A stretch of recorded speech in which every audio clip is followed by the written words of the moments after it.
Welcome back to another video. और आपका आज की वीडियो स्वागत और है। आज जो वीडियो हम लेकर आए हैं उसका टाइटल है the Ladakh tent, world's first solar heated military tent made in India in just 4 weeks. तो चलिए देख लेते हैं ये वीडियो, लेकिन उससे पहले इस वीडियो के चैनल का विजुअल लिंक आपको हमारी वीडियो की डिस्क्रिप्शन में मिल जाएगा। सब्सक्राइब करें, लाइक करें, शेयर करें, फॉलो करेंगे चैनल को। उसके लग में व्लॉगिंग चैनल का लिंक और इंस्टाग्राम का लिंक भी हमारी वीडियो की डिस्क्रिप्शन में मिल जाएगा। सब्सक्राइब करें, लाइक करें, शेयर करें, फॉलो करें। चलिए देख लेते हैं ये वीडियो। जुले नमस्कार व सलाम दोस्तों। आप सब ने सुना होगा कि लद्दाख के इन सीमाओं से चीन और भारत की सेनाएं पीछे हटाई जा रही हैं, यानी कि डिसएंगेजमेंट हो रहा है, जो कि बहुत ही अच्छी बात है दोनों देशों के लिए और तमाम दुनिया के लिए, क्योंकि इन ठंडे पहाड़ों में दोनों तरफ की तकरीबन 50,000 सेनाएं तैनात थी और ये सबके लिए एक मुश्किलात का सबब था। दोनों तरफ के माओ ने बहुत से बेटे गंवाए यहाँ, और इतनी ठंडी बर्फीली पहाड़ों में जब सेनाओं को तैनात किया जाता है और उन्हें रहना पड़ता है कपड़े के तंबुओं में या फिर लोहे के कंटेनर्स में, तो बहुत बड़ी मात्रा में यानी कि लाखों लीटर मिट्टी का तेल जलाना पड़ता है, जो कि खर्च बहुत ज्यादा आता है देशों पर, क्योंकि ये तेल बाहर के देशों से आता है। फिर प्रदूषण का क्या कहें, जिसके वजह से हमारा जलवायु परिवर्तन हो रहा है, और यहाँ लद्दाख जैसे इलाकों में तो हमारे बर्फीले जो पहाड़ हैं, ग्लेशियर्स हैं, वो पिघलते जा रहे हैं। तो दूसरी तरफ फिर सैनिकों को कितनी दिक्कत होती है, आग के हादसे होते हैं और बहुत सारे जल के मरते हैं, और बहुत सारे सैनिक तो ठंड से हताहत हो जाते हैं, दोनों तरफ, चीन के भी और भारत के भी। तो इन हालातों को देखते हुए हम जहां आज हैं, Himalayan institute of alternatives Ladakh, यानी कि हयाल एक वैकल्पिक यूनिवर्सिटी है जहां पर हम शोध करते हैं पहाड़ों में कैसे जीवन जिया जाए और यहाँ के जो स्रोत साधन हैं उनका इस्तेमाल करके जीवन को आसान कैसे बनाया जाए। तो इसी सिलसिले में हमने सोचा कि जब हमारे सैनिक इतने मुश्किलात में हैं सीमा पर, तो उनके लिए भी एक सोलर हीटेड शेल्टर क्यों ना बनाया जाए, क्योंकि आपने सुना होगा यहाँ हमने सोलर हीटेड घरों को बनाने में काफ़ी महारत हासिल की पिछले कोई 25-30 सालों में। तो अब ये मोबाइल यानी कि उठा के जिसे हम ले जा सके ऐसे घरों में, यानी कि तंबू जो कि सोलर हीटेड हो, वो कैसे बनाएं। इसके बारे में मैं ज़रा सा बताऊं तो ये कोई 15 साल पुराना मेरा एक आविष्कार है, जो कि शुरू में हमने चांगतांग के जो पश्मीना यानी कि कश्मीर जिसे कहते हैं के चरवाहे हैं भेड़ बकरियों के, उनके लिए, क्योंकि वो खाना बदोश होते हैं, उनके लिए एक टेंट बनाया था। तो इस बार की सर्दियों में हमने ये देखा कि जो हमारे सैनिक हजारों में तैनात है गालवान की वादी में, वहाँ बहुत कड़ाके की ठंड पड़ती है और उन्हें बहुत तकलीफें हो रही हैं। तो हमने इस यूनिवर्सिटी में एक प्रोजेक्ट पे काम करना शुरू किया, और प्रोजेक्ट था एक ऐसा तंबू, पैसिव सोलर हीटेड टेंट बनाने का, जिसमें कि हमारे सैनिक आराम से रह सकें और गर्मी सूरज से हो और न तेल का खर्चा न धुआं हो। तो इस पैसिव सोलर हीटेड टेंट का जो ये आप प्रोटोटाइप देख रहे हैं, इस पे तकरीबन 1 महीना लगा हमें। तो ये सोलर टेंट अंदर से कैसा है और काम कैसे करता है, उसे देखने जाने से पहले मैं आपको ज़रा सा बताऊं कि ये कैसे बना हुआ है। इस टेंट के 2 हिस्से हैं। एक आगे का हिस्सा जो कि ग्रीन हाउस हिस्सा है, जहां से सूरज की गर्मी जाती है, और जो पीछे का हिस्सा है वो स्लीपिंग चैम्बर है, जहां की सैनिक रात को सोते हैं। और ये बहुत हाईली इंसुलेटेड हैं, बहुत जैसे रजाई होता है उस तरह का स्लीपिंग बैग की तरह है, और इस पर विंड शीटर वाटरप्रूफ कवर लगा हुआ है। और फिर ये जो आगे का हिस्सा है जो ग्रीन हाउस है, इससे हम अंदर जाते हैं।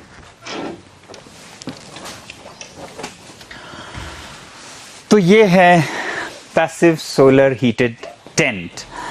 इस टेंट या तंबू के 2 खास हिस्से हैं, एक जो कि स्लीपिंग चैम्बर है, एक सोलर लाउंज यानी कि शयन कक्ष और विश्राम कक्ष।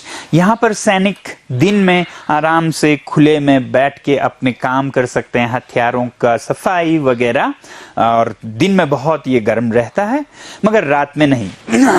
और फिर रात में ये कक्ष जो इसका उत्तर का हिस्सा है वो गर्म होके गर्म रहता है, तो वो यहाँ उनका सोने का हिस्सा है। अब ये पूरा टेंट कैसे गर्म रहता है, इसके 3 तरीके हैं। एक है कि दक्षिण दिशा से सूरज की किरणें आए, जैसे इधर आ रही हैं, वैसे ही ये जो दीवार है ये इसका दूसरा हिस्सा है। पहला हिस्सा दक्षिण से धूप आए, दूसरा हिस्सा वो धूप इस दीवार में, जो ये शयन कक्ष की दीवार देख रहे हैं, वो एक हीट बैंक है, इसमें वो गर्मी जमा होके रहे ताकि वो रात को उपलब्ध हो, जबकि गर्मी की सबसे ज्यादा जरूरत हो। तो दिन की गर्मी रात तक इस दीवार में कैद रहे या जमा रहे, संचित रहे। ये इस दीवार में हम पानी का प्रयोग करते हैं और भी कुछ मटेरियल्स का, और इसको पॉलीकार्बोनेट के पारदर्शी परतों से ढका गया है, जिसमें से धूप जा सकती है मगर गर्मी वापस ना आए। तो इधर फिर खिड़कियां हैं, यहाँ एक दरवाजा है, और फिर उसकी दूसरी तरफ हम शयन कक्ष में, स्लीपिंग चैम्बर में जाएंगे तो तीसरा हिस्सा है इंसुलेटेड कक्ष। 3 हिस्से हुए, दक्षिण से धूप का आना, इस दीवार में वो जमा होके रहना, और फिर रात को ये गर्मी बाहर ना चली जाए उसके लिए एक इंसुलेटेड चैम्बर, जहां से गर्मी बाहर ना जाए। तो आइए हम शयन कक्ष यानी कि जो स्लीपिंग चैम्बर है उसमें जाएं।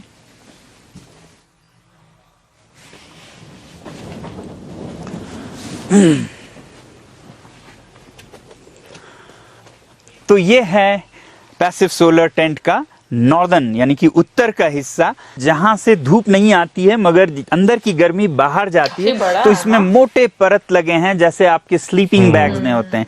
ये 4 तक परत हैं, जो कि हम जिस जगह पे हैं, कितनी ठंडी है उस हिसाब से 1 परत लगा सकें, 2 परत लगा सकें, 3 या 4 लगाएं।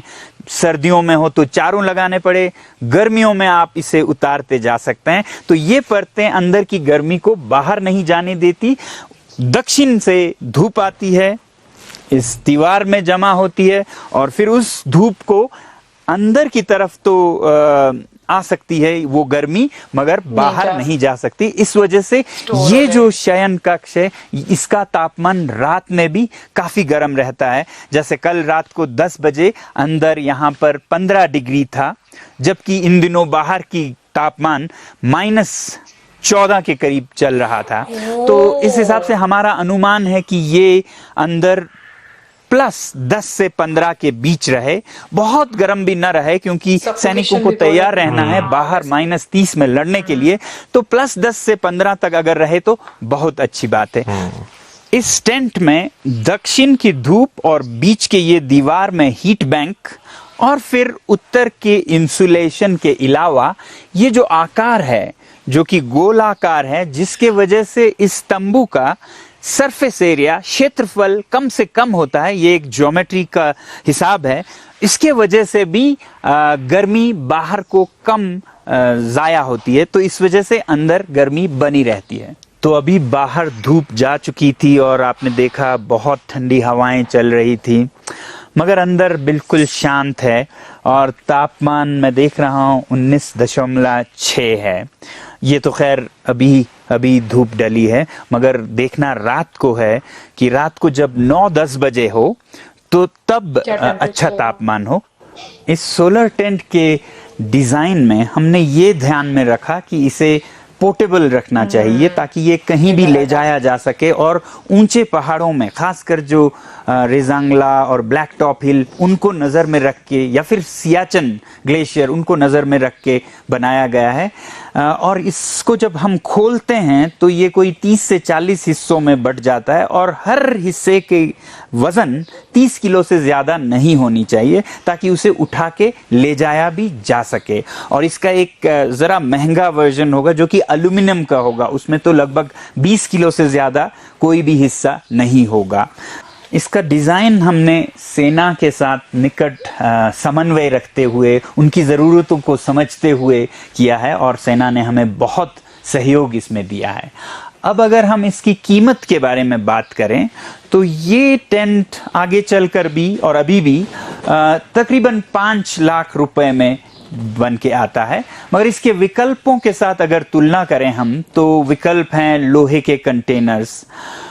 उनमें एक तरफ तो हीटिंग की कोई व्यवस्था नहीं होती है, दूसरी तरफ उनका क्षेत्रफल एरिया जो है इसके आधे से भी कम होता है और उनका कीमत लगभग सेना को 9 से 10 लाख रुपए पड़ जाते हैं। तो ये आधे कीमत में दुगना क्षेत्रफल देती हैं। फिर दूसरा विकल्प है कपड़े के तंबू। वो तो सस्ते होंगे मगर बहुत ही ठंड तो बहुत ज्यादा ठंडे भी होंगे। इसी प्रोजेक्ट को अगर एक सरकारी लैब में एक रिसर्च प्रोजेक्ट की तरह किया गया होता तो शायद आधे से 1 करोड़ तक लग जाता। हमने यहाँ पर इसे बहुत ही कम खर्चे में किया और 1 महीने में डेवलप किया, और इसका खर्चा हमने सरकार से नहीं लिया, बल्कि ये जो परियोजना है ये मेरे अपने खर्चे से एक सेना के लिए भेंट या तोहफा के रूप में करने का हमने सोचा है। और अब हम बाहर आ गए हैं इस तंबू के। काफ़ी हवाएं चल रही हैं और काफ़ी ठंड है यहाँ पर। तो जाते जाते मैं ये बताऊं आपको कि इस तंबू का फ़ायदा सैनिकों को तो होगा ही, देश के खर्चे भी बचेंगे ही, मगर सबसे ज़्यादा फ़ायदा होगा आपको, हमें, खासकर लद्दाख के लोगों को, और लद्दाख के तमाम पशु पक्षी फूल पौधे धन्यवाद करेंगे हमारे देश को। बताता हूँ वो कैसे।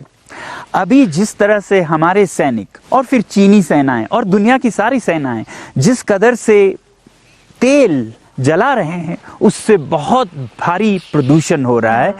भारतीय सेना ही लद्दाख में सालाना 1 लाख किलोलीटर का प्रयोग करती है ईंधन का, जिससे कि तकरीबन 3 लाख टन कार्बन डाइऑक्साइड हवा में जाता है, जिससे कि जलवायु परिवर्तन होता है, जिससे कि आप दिल्ली में महसूस करते हैं और समुद्र तल पर, और हम लद्दाख में ग्लेशियर्स का पिघलना, तमाम सिस्टम्स का बिगड़ना देख रहे हैं। तो हमारी उम्मीद है कि अगर हमारे सैनिक ऐसे तंबुओं का प्रयोग करते हैं तो भारी मात्रा में तेल के प्रयोग में कमी ला सकते हैं। वैसे ही मैं तो चाहता हूं कि चीन के सैनिक भी, जिनको वहाँ भी उन्हें ठंड लगती होगी, उनका भी बहुत खर्चा है, प्रदूषण तो फिर चाहे चीनी हो या भारतीय हो सबको भुगतना पड़ेगा। मुझे उम्मीद है कि ऐसे आविष्कार का फ़ायदा हमारे सैनिकों को मिले, हमारे आब व हवा को मिले, और हमारे ही क्यों, चीन की तरफ भी वहाँ की हवा भी साफ रहे, वहाँ के सैनिक भी इसका इस्तेमाल कर पाएँ, क्योंकि वो भी इंसान हैं, उन्हें भी ठंड तो लगती ही होगी।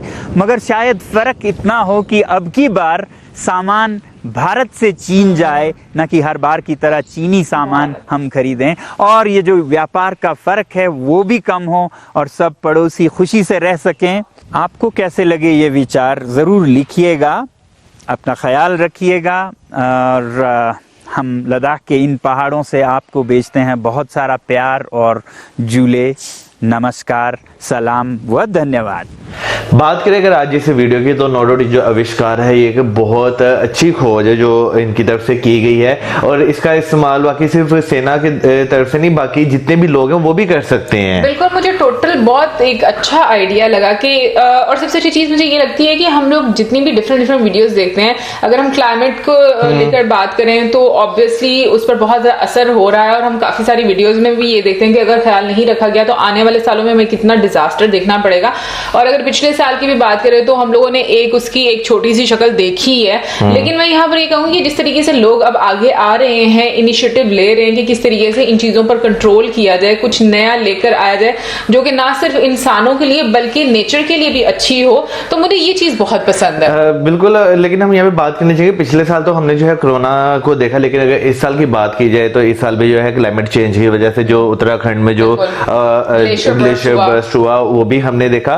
तो क्लाइमेट चेंज वाकई बहुत बड़ा फैक्टर है जो इस टाइम चल रहा है, एक सच्चाई है जिसे लोग बहुत हद तक नजरअंदाज कर रहे हैं। खाली क्या नाम लेते हैं, मैं इंडिया की या चाइना की बात नहीं करूंगा, पूरी दुनिया में ये हो रहा है। इवन कि पाकिस्तान में भी बहुत ज्यादा हो रहा है। यहाँ पे भी फिलहाल प्लास्टिक बैग पे पाबंदी है, फिर भी बहुत सारे लोग अभी भी इस्तेमाल करते हैं प्लास्टिक बैग्स को। तो इसीलिए मैं बोलती हूँ कि लोगों का रिस्पॉन्सिबल होना बहुत जरूरी है, और इसके लिए मुझे लगता है बहुत सारी योजनाएं ऐसी चलानी चाहिए हर कंट्री को जहां पर वो लोगों को अवेयरनेस दें कि भाई कितनी प्रॉब्लम हो सकती है अगर हम लोगों ने इन चीजों को बंद नहीं किया। अगर हमने नेचर के साथ और ज्यादा खराबी की तो नेचर किस तरीके से हमसे रिवेंज ले सकती है। बट पता है क्या, मैंने यहाँ पर ये चीज देखी है, मैं यहाँ के लोगों की बात करूंगी, लोगों को इतनी सेंस है ही नहीं। यहाँ लोग बेसिकली जो है ना वो इनका वो साहब है, यहाँ से सुनते हैं यहाँ से निकाल देते हैं, भाई ठीक है कह दिया, एक दो दिन असर पड़ता है, उसके बाद फिर वही रूटीन लाइफ हमारी स्टार्ट हो जाती है।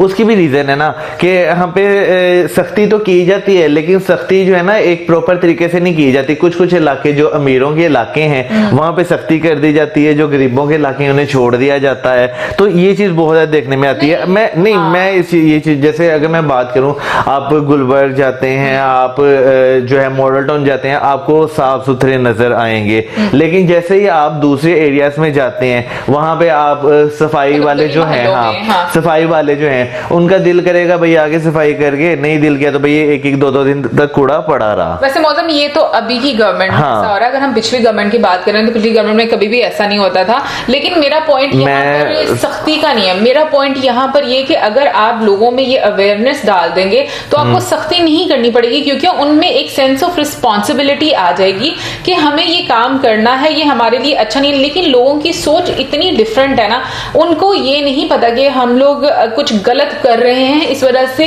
ये हमारे साथ गलत हो रहा है। उनको बस कुछ और ही, उनकी पता नहीं कौन सी सोच होती है जिसके ऊपर वो बैठकर ये बातें कर रहे हैं, भाई पता नहीं ये ऐसे इसलिए हो रहा है तो इसलिए, मतलब डिफरेंट ऐसी ओपिनियन जिनकी कोई लॉजिक नहीं होती। यहाँ पे वैसे मैं ये कहना चाहूंगा कि मैं यहाँ पे पाकिस्तान में पिछली गवर्नमेंट की बात करूँ ना, नो डाउट गली मोहल्लों में सफाई सुथराई तो थी, लेकिन अगर नेचर की बात करें उन्होंने बहुत ज्यादा दरख्त काटे हैं, बहुत ज्यादा उन्होंने शहरों में ग्रीनरी का कुंडा किया है। उसके अलावा अगर आप रेलवे ट्रैक्स की बात करें ना, रेलवे ट्रैक्स के इर्द गिर्द तकरीबन पाकिस्तान में जितने भी शहर हैं आपको वो रूढ़ी मिलेगी, आपको साफ सुथरे नहीं मिलेंगे रेलवे ट्रैक्स। फिर उसके बाद अवेयरनेस की जहां तक मैं बात करूं ना, तो यहाँ पे जो लोग रहते हैं ना वो खाली अवेयरनेस बातें करने से उनमें नहीं आएगी जब तक उन्हें डंडा ना पड़े पीछे से कि भाई ये करो, क्योंकि अवेयरनेस जो है वो पढ़े लिखे लोगों में ज्यादातर आती है ना।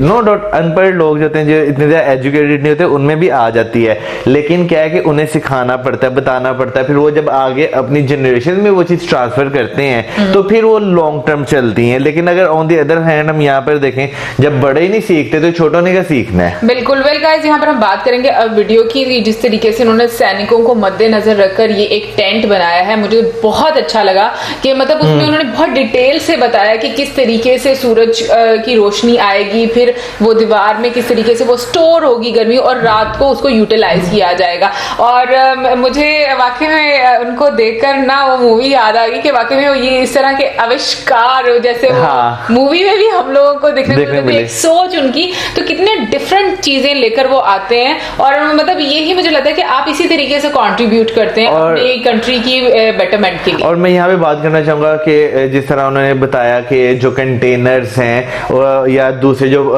कपड़े वाले टेंट इस्तेमाल होते हैं, उसका जो ये अल्टरनेटिव है और उससे बहुत ज्यादा सस्ता भी है और स्पेस भी काफी ज्यादा है। फिर वहां पे जो ऐसे इलाकों में रहने वाले लोग हैं, जैसे यानी पहाड़ी इलाकों की, जहाँ पे बहुत ज्यादा माइनस में टेम्परेचर चला जाता है, नहीं सर्दी बर्दाश्त होती, वहां पे ये बहुत ज्यादा अच्छे बेनिफिशियल रहेंगे। और मुझे ये चीज भी बहुत अच्छी लगी कि टेंट इस तरीके से डिजाइन किया गया है कि जैसे कि बाहर माइनस में टेम्परेचर रहता है तो अंदर इतना भी कम टेम्परेचर नहीं रहना चाहिए कि जब सैनिक बाहर जाएं तो उनको प्रॉब्लम हो या उनसे वो चीज बर्दाश्त ना हो सके।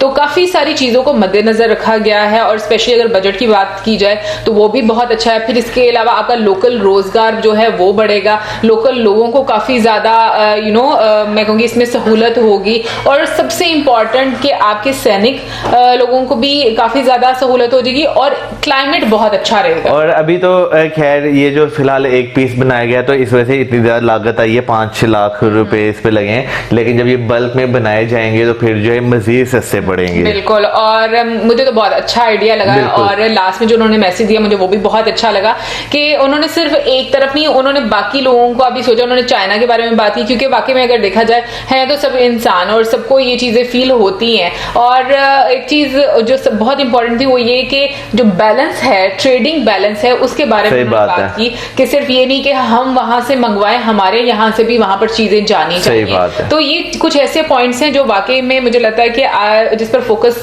हर कंट्री को करना चाहिए, और इसी तरीके से बैलेंस रहेगा और किसी एक कंट्री की मोनोपोली नहीं रहेगी। वेल गाइस, ओवरऑल ये तो थी हमारी आज की वीडियो। आई होप आपको पसंद आई होगी। इसी के साथ हमें इजाजत, हमारी वीडियोस, लाइक, हमारे channel subscribe, share, keep us in your prayers. Good bye.